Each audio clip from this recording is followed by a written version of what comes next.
Guayaquil soportó hoy un doble caos. 37 avenidas se inundaron tras más de 20 horas de lluvia.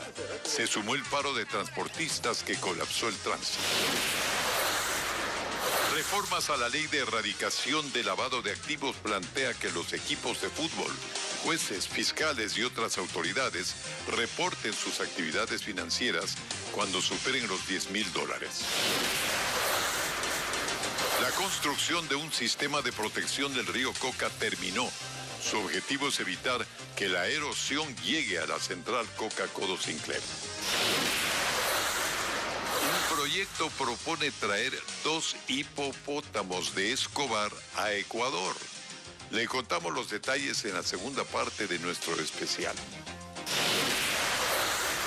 Unas 4,000 cámaras del sistema Taxi Seguro en Quito permanecen en un taller sin ser usadas. El proyecto, que tenía escala nacional, dejó de funcionar. ¿Qué tal? Buenas noches, amigos. Nuestro cariñoso saludo, sobre todo a Guayaquil, tremendamente afectada por las lluvias. Podemos decir que Guayaquil colapsó en las últimas horas.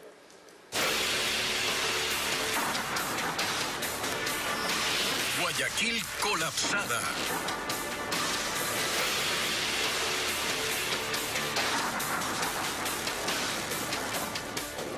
Siete avenidas de Guayaquil quedaron anegadas.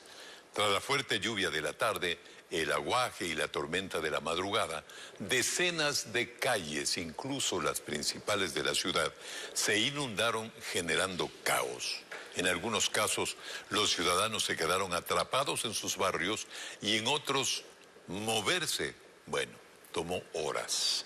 Melin Ochoa hizo un recorrido y nos muestra las imágenes del colapso.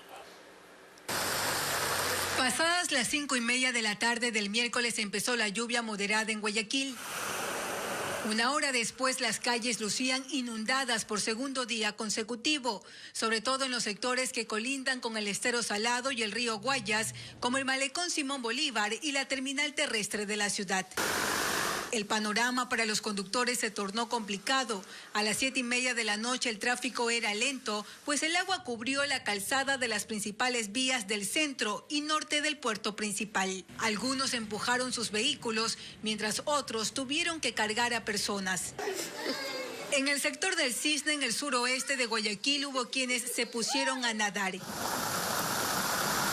La lluvia con truenos y relámpagos se intensificó a las 3:30 de la madrugada. En cuestión de minutos, el aguacero anegó varias zonas del sur, centro y norte de la urbe.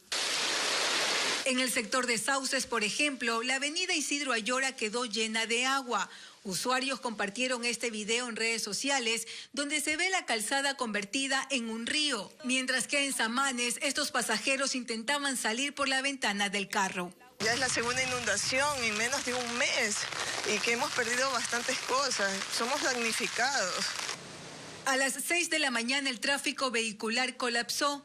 En la avenida Pedro Menéndez el agua estaba estancada, pero no fue la única. En total, 38 avenidas tenían el mismo inconveniente. El carro es bajo, no va a avanzar a llegar. Avanzo hasta el puente y me quedo botado en el puente. ¿De dónde viene usted? Yo vengo del sur.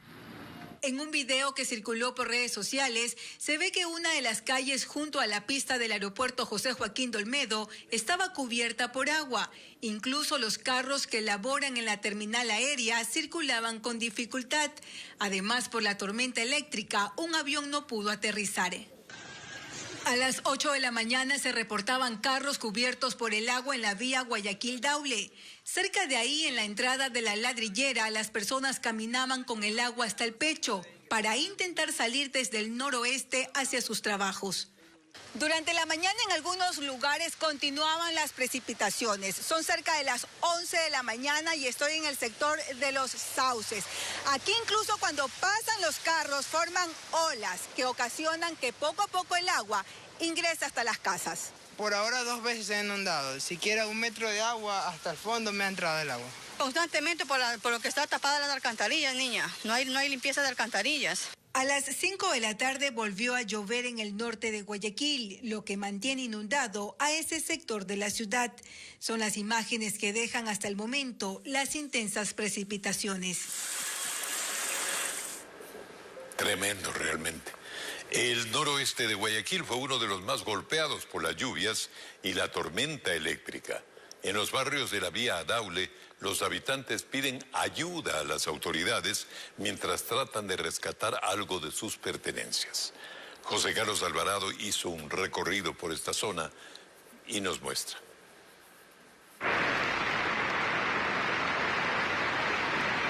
La lluvia fue tan fuerte que algunas casas del sector de La Beata en el noroeste de Guayaquil se inundaron desde la madrugada.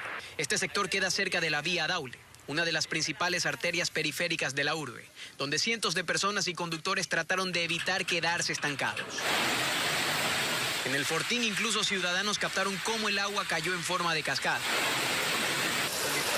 Pero los efectos se observaron también en sectores como la cooperativa San Francisco 1. Allí sus pobladores tuvieron que recoger desde temprano sus enseres ante la fuerte lluvia. Ellos cuentan cómo estaba su calle y además lo que perdieron por este invierno. Colchones, los muebles. Como lo hubiese dicho mi abuelita, que en paz descanse, estamos sin Dios y sin Santa María. Esto aquí era un río, esto no es una calle. Date cuenta de lo que está viendo ahorita. Todo el sedimento que ha traído la tierra. Fueron terribles porque pensábamos que el mundo se nos venía encima. Y ahí fue cuando pensamos que, chutica, hasta que llegamos porque el agua seguía lloviendo y el agua seguía subiendo.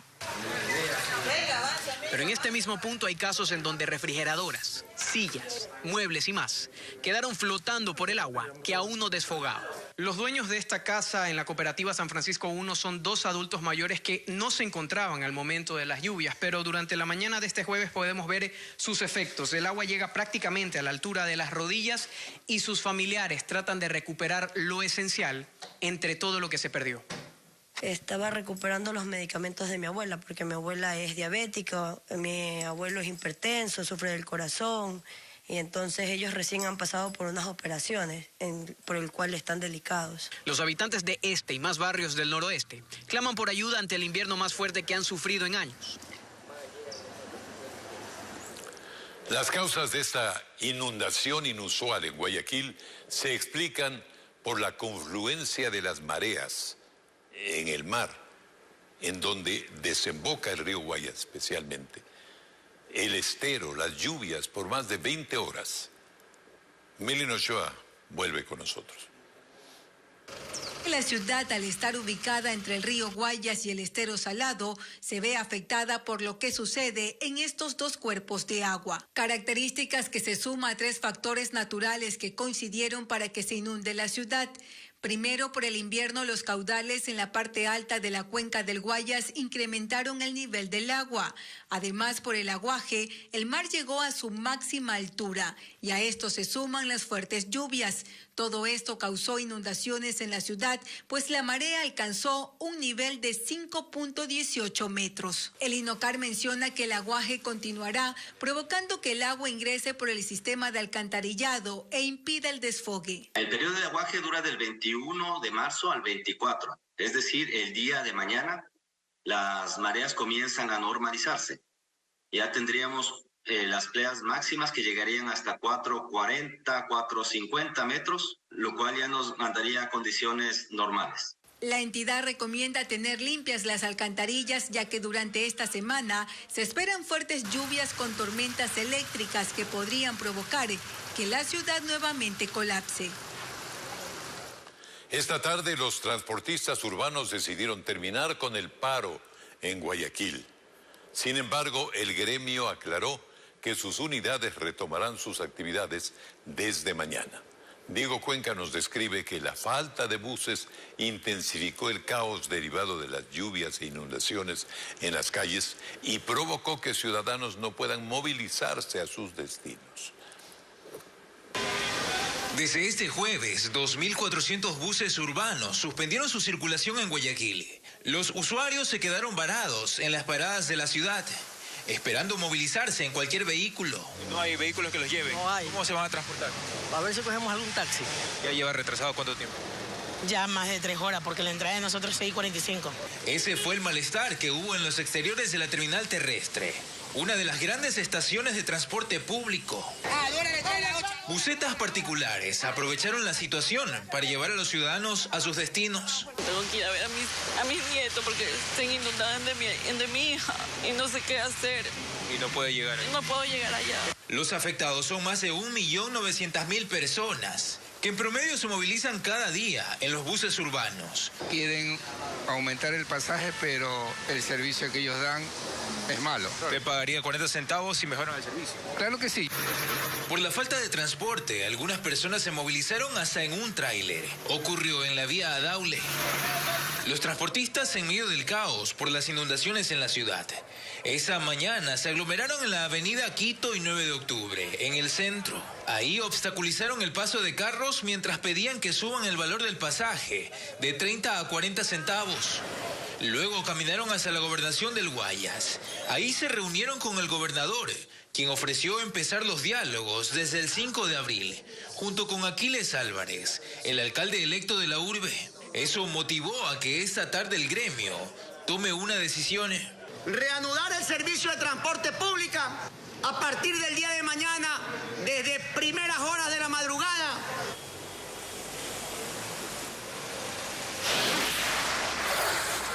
Vamos con la política ahora. La oposición en el legislativo entregó esta tarde el texto del pedido de juicio político contra el presidente de la República, que fue completado.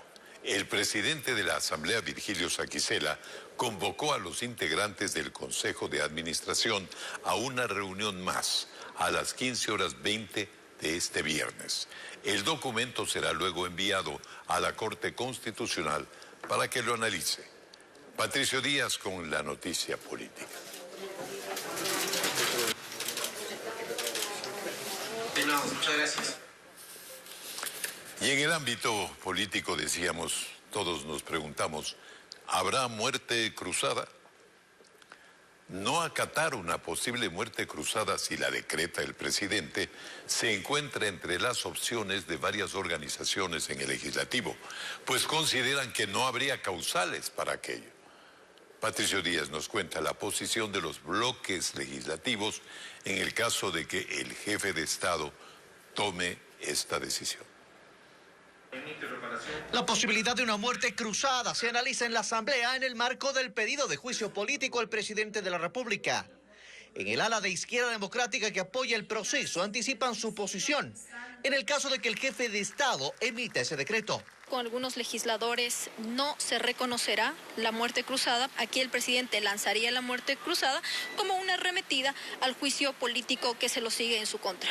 El artículo 148 de la Constitución señala que el presidente de la República podrá disolver la Asamblea si a su juicio ésta se hubiere arrogado funciones que no le competan constitucionalmente, previo dictamen favorable de la Corte Constitucional, o si de forma reiterada e injustificada obstruye la ejecución del Plan Nacional de Desarrollo por grave crisis política y conmoción interna. Es decir, el no acatarla iría contra la Carta Magna. No se trata de no acatar la ley, lo que pasa es que él no la puede aplicar, porque todo eso que está amenazando lo había hecho hace tiempo. ¿Por qué no lo hizo? Porque no tiene causales para disolver la Asamblea. Pachacuti es más cauto.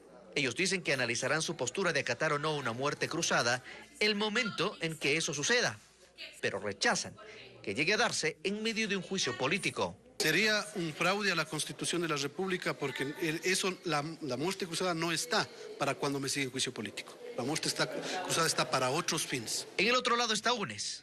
En el bloque de mayoría confirman que si se da la muerte cruzada, sus cargos están a disposición. La Constitución permite en ese caso que el presidente de la República gobierne mediante decreto, sin asamblea, mientras se realizan las nuevas elecciones. No hay antecedente en el país de este tipo de procesos.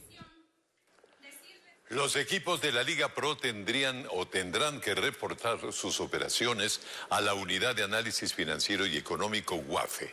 Así se incluye en una propuesta legislativa que además obliga a hacer esos reportes a jueces, cúpula militar, policial y a los mismos asambleístas.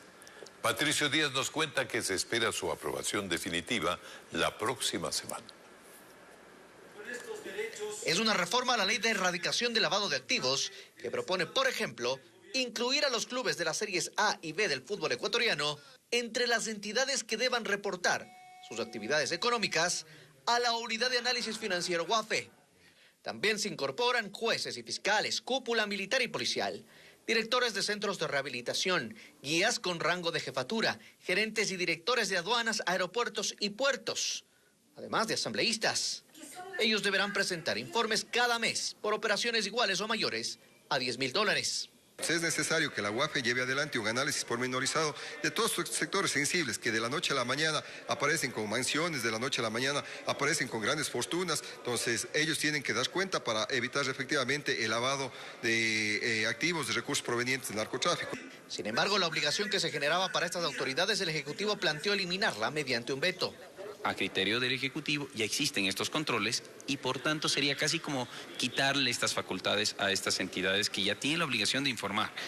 La comisión de todas formas decidió ratificarse y dicen contar con los 92 votos necesarios en el Pleno. El proyecto fue aprobado con 130 votos de los 137 en segundo debate.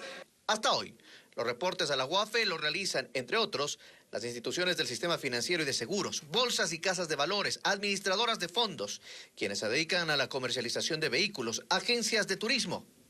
Pero ¿por qué incluir a los equipos de fútbol, por ejemplo? Son millones de dólares que manejan los clubes deportivos y por eso la idea es controlarlos para ver de dónde salen esa cantidad de dinero. La sesión para el análisis del veto y la aprobación definitiva estaba prevista para este jueves, pero se postergó para la próxima semana.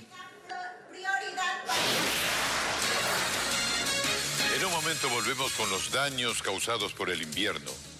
17 de 24 provincias del país tienen daños en el sistema vial por el invierno. Les contaremos cuáles son las carreteras que ahora están cerradas. Lo anunciado, en la provincia de Manabí, más de 40 familias están afectadas por la intensa lluvia de esta mañana en Manta. Las precipitaciones duraron cerca de 1 hora e inundaron calles y viviendas, pues el nivel del agua superó el metro de altura. Karen Ceballos nos amplía. El fuerte aguacero en Manta comenzó alrededor de las 8 de la mañana de este jueves y rápidamente las calles del centro se inundaron, lo que dificultó el paso de vehículos y dejó una veintena de viviendas llenas de agua. Los barrios Perpetuo Socorro y La Florita fueron los más afectados. Los propietarios sacaron con tachos el agua que ingresó a las casas. Subió más el agua de lo que la otra vez. Ya ha sacado todo, pero han quedado cosas adentro todavía. Fue fuerte el aguacero, sino que estos pedacitos aquí, los tipos de antes desembocaban como un río. Y eso es lo que pasa, que el agua viene y se estanca por aquí. El nivel del agua superó el metro de altura en algunos inmuebles, especialmente en aquellos ubicados en zonas bajas. Varios ciudadanos perdieron sus enseres. Colchones, todo, ropa, comida, pañales. Los muebles y electrodomésticos quedaron totalmente obsoletos. Hasta la cintura, porque todas mis vecinas se inundaron, todas, hasta la cama, todo. Técnicos de la empresa Aguas de Manta intervinieron las zonas y limpiaron los desagües, mientras que el personal del cuerpo de bomberos ayudó a sacar el líquido estancado en las viviendas. Nosotros hemos atendido 41 emergencias en el cantón en todo el día. La vivienda está casi a 2 metros por debajo de la calle. Lo que sucede es que el alcantarillado sanitario pues se regresa. Preliminarmente, el municipio de este cantón de Manabí reporta 43 familias afectadas que perdieron sus enseres con las recientes lluvias. La red vial del Ecuador, que comprende 10.300 kilómetros entre principales y secundarias, está afectada en un 16% debido al impacto invernal. Hay 8 cierres de carreteras importantes que demandan millonarias inversiones aún no cuantificadas. Hernán Higuera con los detalles. El fuerte invierno tiene el sistema vial del país otra vez en emergencia. 17 de las 24 provincias están afectadas en su interconexión, aunque el gobierno declaró la emergencia en 14. La red vial en el país tiene 10.300 kilómetros según el mapa vial del Ministerio de Transporte. De esos, 1.700 tienen problemas. Significa una afectación del 16% de la red vial entre vías primarias que conectan provincias y secundarias que conectan cantones. Los puntos más críticos están en La Ibarra-San Lorenzo, entre Imbabura y Esmeraldas por deslaves y daños en el asfalto. La vía Calacalí-La Independencia en el kilómetro 166 está cerrada por el colapso del puente sobre el Río Blanco. Se espera hasta junio colocar un puente provisional mientras se construye un nuevo. La vía Aloac-Santo Domingo tiene problemas por deslaves y hay alerta en el sector de Ayuriquín por el desborde del río Damas. Estas vías conectan a 3 provincias, Pichincha, Esmeraldas y Santo Domingo. La vía Latacunga-La Maná tiene 64 kilómetros de afectación, pero está parcialmente habilitada en Cotopaxi por deslaves y pérdidas de la mesa asfáltica, producto de la fuerte lluvia. La vía Lausí-Huigra, El Triunfo-Guamote, registra derrumbes e inundaciones por daños del alcantarillado. La vía Paliatanga-La Balvanera-Riobamba tiene derrumbes y el agua de las lluvias filtra por las grandes grietas en el asfalto. En el Austro está la mayor afectación vial. La cuenca Molleturo-El Empalme registra derrumbes y tiene alto riesgo para el tránsito. También la cuenca Girón Pasaje es afectada por derrumbes, pero se habilita parcialmente después de la intervención. Aquí hay 70 kilómetros de hundimiento de la vía. De los 10.000 kilómetros de red vial, 1.749 están concesionados, 898 a 5 empresas privadas y 848 kilómetros a prefecturas de Guayas, Pichincha, Santo Domingo y Manabí. El gobierno aún no tiene un monto estimado de daños, pero dice tener los recursos para enfrentar la emergencia vial.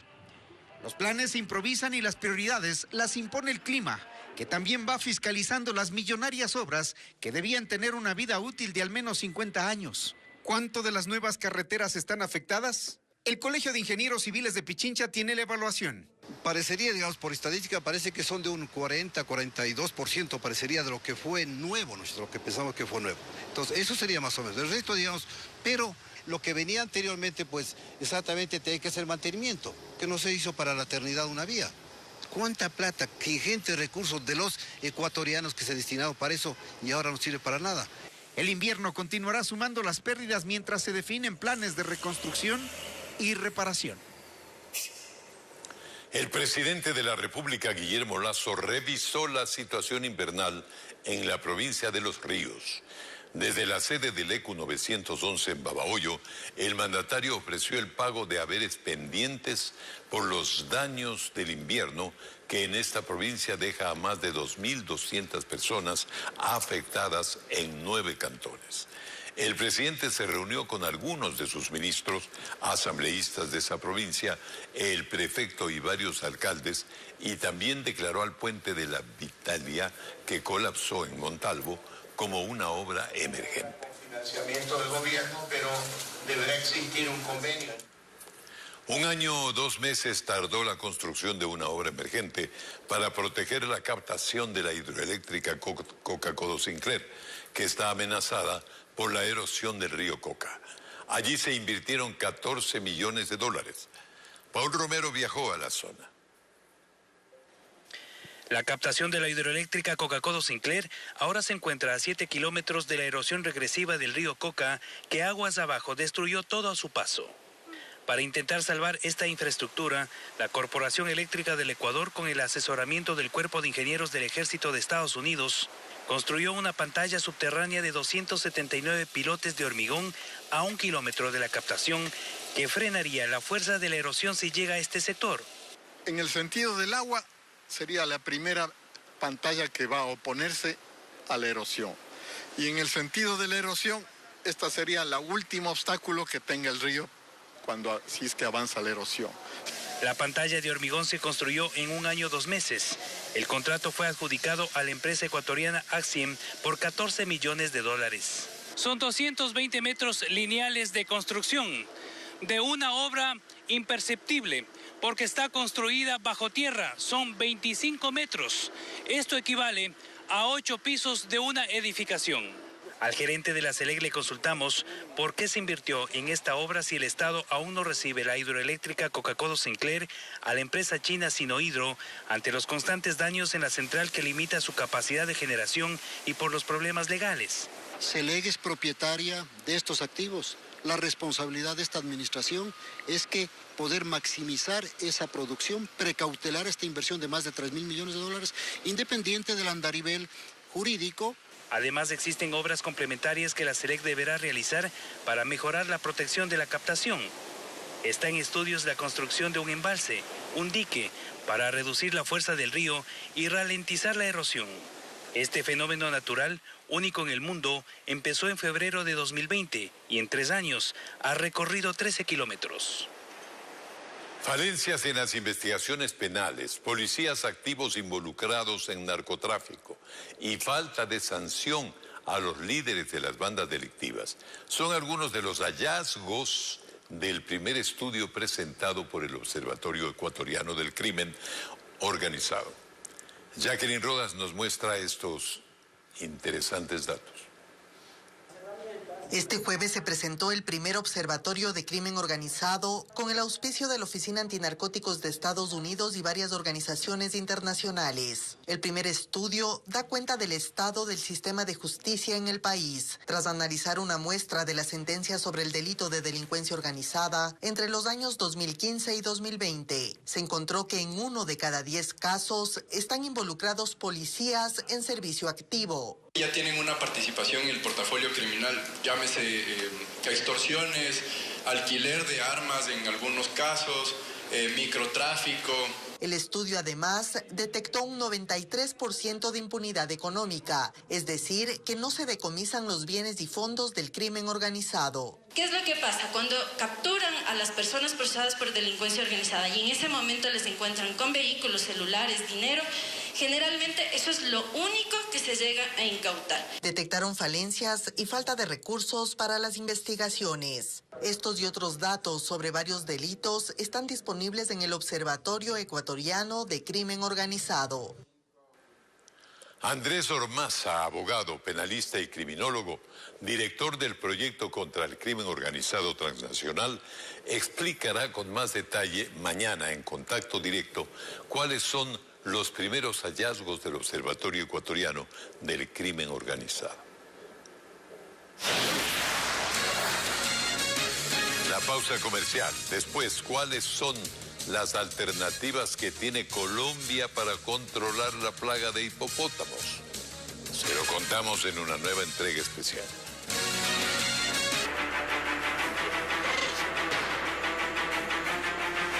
La plaga de hipopótamos. La plaga de hipopótamos en Colombia conlleva diversos riesgos para las poblaciones de la región del Magdalena Medio. Los animales han aparecido en las calles de los pueblos, en las carreteras, en las fincas de ese extenso valle interandino ubicado en la parte central del país vecino.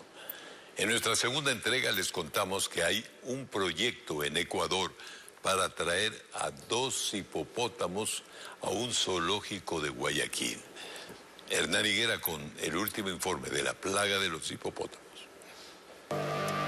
La eutanasia o la exportación son los 2 únicos caminos que tiene Colombia para empezar a controlar el creciente problema de la plaga de hipopótamos que, como se ve, ya ha empezado a invadir incluso centros poblados como El Doradal y Puerto El Triunfo. Afortunadamente, sin ataques. Vienen muy constantemente, por ahí cada 3, cada 4 días salen manaditas de 3, de 5, de 7. Acá entrando al pueblo de Doradal hay un laguito donde hay uno que acostumbra pues a llegar y a bañarse y viene y está todo el día y vuelve y se regresa. En Doradal, la población más cercana a la hacienda Nápoles, no hay monumentos a los políticos, religiosos o próceres.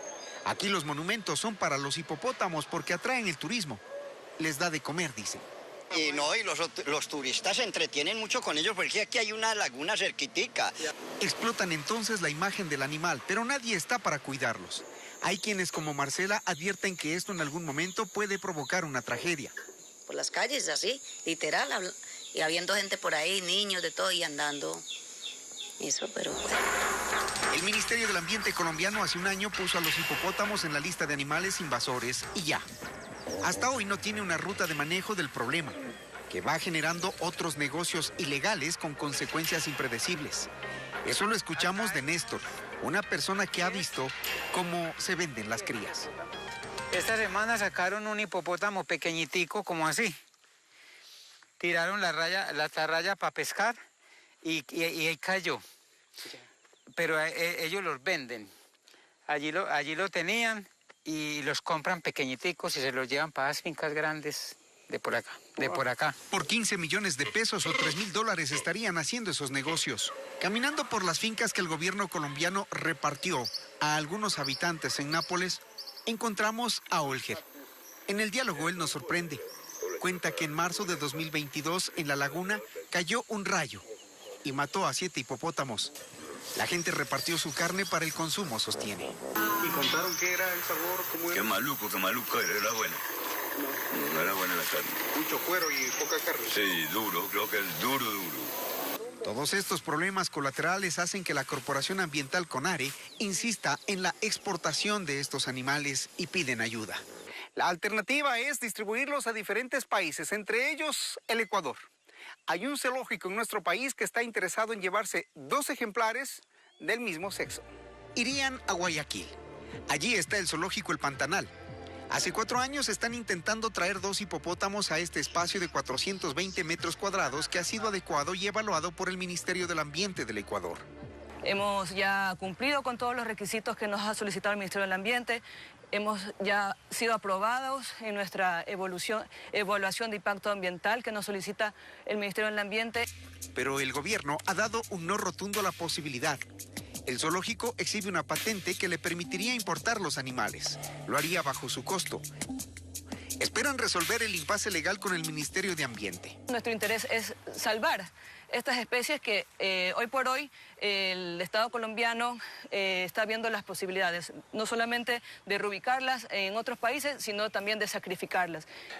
Nosotros acá estamos dispuestos a toda la parte sanitaria, a revisarla previamente. Esto no es un tema de mover animales por moverlos, es garantizar que esos animales pues no tengan ni patógenos, ni pongan en riesgo biológico ningún otro animal del zoológico. Hasta hoy nadie puede sacar los hipopótamos de Escobar de territorio colombiano. Hacerlo por vía aérea costaría unos $100,000 por cada animal, en aerolíneas colombianas, según CONARE. Nadie asume ese costo y el problema sigue igual.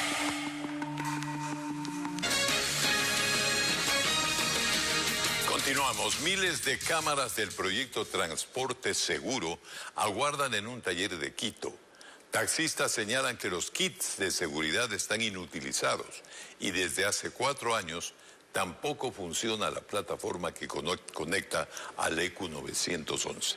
Cara Delgado fue hasta el lugar y nos tiene los detalles. En este taller en Quito permanecen decenas de cajas. En su interior hay cámaras de seguridad. Afirma que son alrededor de 4,000. Pero también hay cables, dispositivos de rastreo satelital y botones de pánico. Nos explican que son piezas de los kits del proyecto Transporte Seguro. El programa se implementó en 2013 durante el gobierno de Rafael Correa para reducir los índices de delitos en el transporte público. En ese entonces se invirtieron $94 millones para colocar 17,000 cámaras en buses y 38,000 en taxis a escala nacional. Las cámaras fueron concesionadas a los transportistas. Sin embargo, según el presidente de Transporte Terrestre de Pichincha, Carlos Bruni, el proyecto tuvo falencias. Habían compañeros que entregaban las cámaras de seguridad en esta fecha y después de 1 año, 2 años, 3 años, le llegaba un correo en el cual le decían tienen que pagar $300, $400, 500. Por lo que ahora estos kits que alguna vez estuvieron colocados en unidades de Quito permanecen a la espera de ser reparados y otros están listos para ser reutilizados. El problema es que tampoco la plataforma que conectaba con el ECU 911 en casos de emergencia está activa. Sí, está con las cámaras, pero la verdad ya no funcionan. Hace unos 3 o 4 años, me parece, están inservibles al momento. Así nos pase algún accidente, alguna cosa, no va a quedar ni registrado como antes por lo menos nos grababan. Como respuesta, el gobierno ofrece fortalecer el proyecto denominado Transporte Seguro, que seguirá a cargo de la Agencia Nacional de Tránsito. Es justo ese tema del colapso del sistema. El sistema, por su antigüedad, es una herramienta tecnológica de hace más de 10 años, la cual tiene que ser potencializada. La Agencia Nacional de Tránsito espera la asignación de recursos.